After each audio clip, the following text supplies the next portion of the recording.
दिलेर दिल्ली पुलिस जाबाज जवान, जाबाज जवान जो जान पर खेल गए। अग्निकांड के अनदेखे हीरो। 3 जून का दिन दिल्ली का मालवीय नगर कभी नहीं भूलने वाला है। एक होटल की इमारत से ऐसी आग उठी कि किस जिंदगी को लील लिया। पूरे इलाके में ऐसे अफरा तफरी मची कि लोग जान बचाने भाग खड़े हुए। आग के विकराल लपटों के बीच होटल में फंसे लोग मदद की चीख पुकार मचा रहे थे। हर गुजरते मिनट उनकी जिंदगी मौत के हाथ में फिसल रही थी।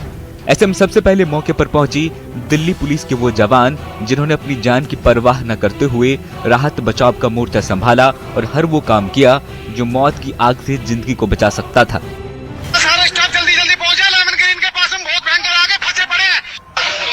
आग बहुत ज्यादा है। वो स्टाफ जो भी स्टाफ अवेलेबल है, जो भी बैरक के अंदर है, तुरंत एक बार यहाँ पहुंचे ओजरानी में होटल के पास। देखिए, ये जो आवाजें आप सुन रहे थे, ये जो वॉइस नोट है, ये मालवीय नगर थाने के एक ग्रुप है, व्हाट्सएप ग्रुप है पुलिस वालों का। उस ग्रुप में ये ऑडियो है और इस ऑडियो में जो पहली आवाज है वो आवाज दिनेश यादव हेड कांस्टेबल की है।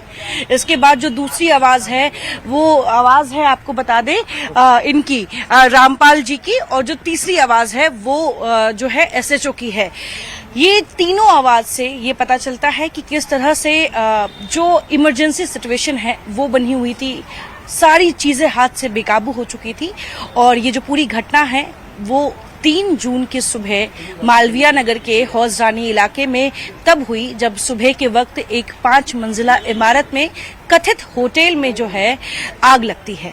आग इतनी बेकाबू हो जाती है कि मौके पर जो भी स्थानीय लोग हैं वो इसकी सूचना जो है वो पुलिस तक पहुंचाते हैं। और ये जो मेरे पीछे आप ये पुलिस वाले देख रहे हैं, ये तमाम पुलिस वाले वो लोग हैं जो ड्यूटी पे या ऑफ ड्यूटी पे उस वक्त इनको जैसे ही सूचना मिलती है, ये सिविल ड्रेस में मौके पर सबसे पहले पहुंचने वालों में से ये लोग हैं। इसलिए हम इनसे जानेंगे कि सुबह का वक्त था जिस वक्त ये घटना हुई, आपको कब सूचना मिली, क्या अनुभव रहा, घटना को लेकर आपका क्या नजरिया है?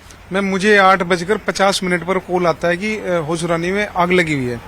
उस टाइम पे मैंने स्लीपर चप्पल पहन रखी थी और वो जो फॉर्मल हमारी ड्रेस होती है, मैंने येलो टी शर्ट और मेरी ब्लैक पैंट पहनी हुई थी। तो मैं तुरंत दौड़ जाता हूँ मैम। मैं यहाँ नीचे आता हूँ तो मेरे दूसरा साथी यहाँ मिलता है, जैसे हमारा जो स्टाफ घूम रहा है। मैं कहता हूँ रामपाल जल्दी चलो, आग लगी हुई है। तो मैं बाइक लेकर जैसे दौड़ते तो मेट्रो तक जब हम जाते हैं दोनों, तो मेट्रो तक जाम लगा हुआ था। तो बाइक खड़ी करते हैं, मैं थोड़ा तेज दौड़ जाता हूँ, ये थोड़ा पीछे रह जाता है। जब हम वहां जाके देखता हूँ तो पूरी बिल्डिंग फ्रंट साइड से आग से घिरी हुई थी। तो मैं अंदर ऊपर इस पे सीढ़ियों पे चढ़कर जाता हूँ। जब मैं देखता हूँ तो वो लेडी जी अंदर थी, उन्होंने बाथरूम को बंद किया हुआ था। पूरे कमरे में आग लगी हुई थी। आग लगी हुई, उनकी खिड़की से धुआं निकल रहा था, आग निकल रही थी।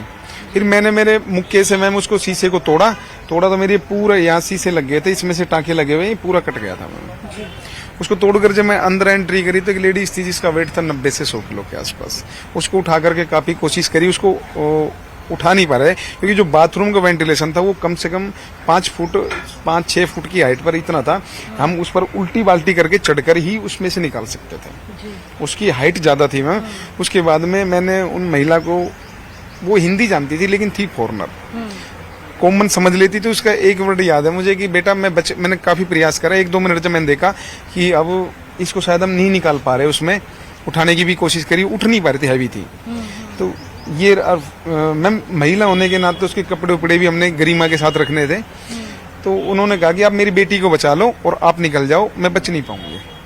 इसके बाद उनकी बेटी की जान बची? दोनों की बची मैम, दोनों की बची। जिस वक्त यह हादसा हुआ उस वक्त कई पुलिसकर्मी सिविल ड्रेस में थे। उन्होंने वर्दी पहनने में समय नहीं गवाया। वो जैसे थे वैसे ही मौके पर पहुंच गए और लोगों की जान बचाने के लिए आग में कूद गए।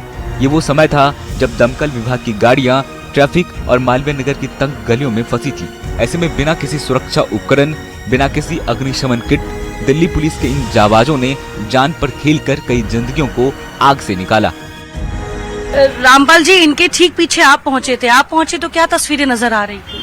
मैडम वही था, लोग हेल्प के लिए चिल्ला रहे थे। हम गए तो उस टाइम पे तो एक सीढ़ी थी जिसकी वजह से दिनेश जैसे चढ़ गया था सीढ़ी के अंदर, बाकी इसने अंदर जाके उसको तोड़ा, उसमें थोड़ा टूटा हुआ था कांच, उसको ज़्यादा तोड़ने के लिए इसने जैसे हाथ से मारा तो इसको कट लग गया था, लेकिन अंदर घुस गया था, उसने दोनों को हमने रेस्क्यू किया। उसके बाद जो दो नाइजीरियन खड़े हुए थे खिड़की में, उनको जैसे वहाँ तक सीढ़ी पहुँच नहीं पा रही थी, वो ऊपर वाले फ्लोर पे थे, तो हमने नीचे गद्दे वद्दे डाले उनके लिए कि आप कूद जाओ, जंप कर जाओ, हम आपको बचा लेंगे। लेकिन जो लाइट का पोल था उसमें जैसे आग लगी हुई थी, जिसके चलते वो डर रहे थे कि कभी लाइट का करंट से हम ना हो जाए। थोड़ा हिम्मत देने के बाद उन दोनों पहले उन्होंने अपनी वाइफ को, जो वाइफ थी शायद उनकी, उनको खुदाया था, उसको लेके दिनेश चला गया था, उसको उठा के पब्लिक वालों ने भी हेल्प की हमारी।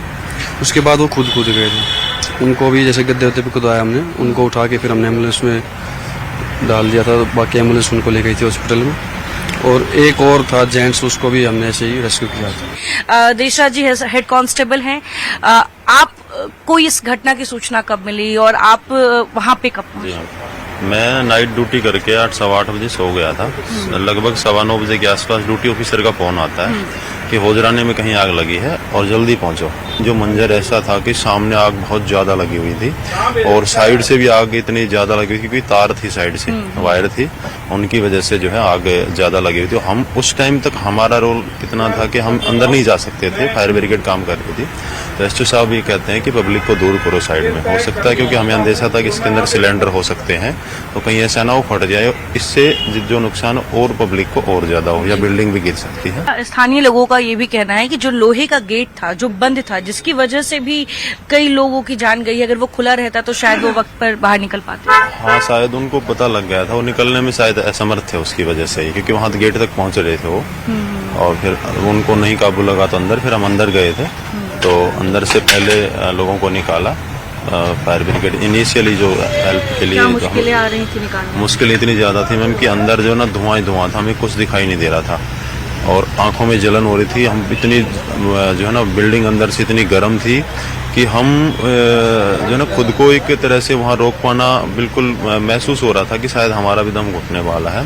लेकिन हमें ये भी पता था कि अगर किसी का 1 मिनट जो है ना वो बहुत कीमती है और दूसरा ऑप्शन नहीं है, हम ही वो लोग हैं जो इनको निकालेंगे।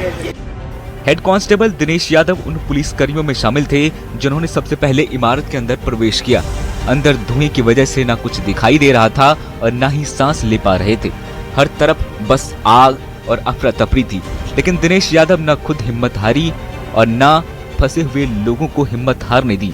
कांस्टेबल रामपाल ने कई कमरों के दरवाजे तोड़े, खिड़कियां तोड़ी जिससे हवा अंदर जा सके। हेड कांस्टेबल देशराज ने अपनी टीम के साथ हर कमरे में जिंदगी की तलाश की। हेड कांस्टेबल करतार यादव कई जिंदगियों को अपने कंधे पर उठाकर मौत के मुंह से बाहर लाए। तो देखिए, करतार यादव जी भी हमारे साथ हैं, हेड कांस्टेबल हैं। करतार जी, आप लोग वहां पहुंच के कई लोगों की आपने जानें बचाई, हालांकि 21 लोग फिर भी मर गए। ऐसी भयावह आग, आपने क्या देखा, आपने क्या अनुभव किया? मैम, जब हम वहाँ पहुंचे तो आग वहाँ गहरी लगी हुई थी और बिल्डिंग में चारों तरफ ही आग थी। तो मैं जब गया उस टाइम फायर ब्रिगेड ने बेसमेंट में कुछ काबू कर लिया था आग को। तो मैंने देखा कि मैं फायर ब्रिगेड वालों के साथ बेसमेंट में थोड़ा सा अंदर गया, हालांकि उन्होंने मना किया हुआ था। तो वहाँ एक आदमी अनकॉन्शियस पड़ा हुआ था, मैंने उसको उठाया, अपने कंधे पे डाला, क्योंकि बाकी स्टाफ की मदद आती उससे पहले मुझे लगा कि इसको उठा के बाहर निकालना चाहिए। मैं उसको उठा के बाहर लेके आया, अकेला ही कंधों पे लाके मैंने उसे एम्बुलेंस में डाल दिया। वो आदमी शायद बच गया। उसके बाद बिल्डिंग में पूरी में आग थी, अंदर घुस नहीं पा रहे थे।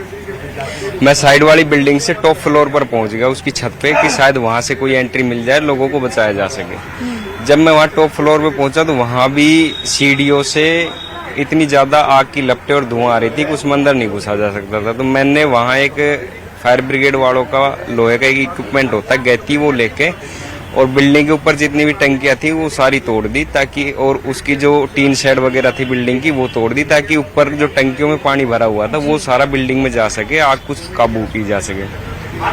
फिर मैं नीचे आता हूँ। उसके बाद जब आग पे थोड़ा और काबू पाया जा सका तब हम अंदर एंटर करते हैं और वहाँ जो भी अनकॉन्शियस थे या फिर ये लगा लो शायद वो डेड हो चुके थे, उन सबको फिर रेस्क्यू करते हैं।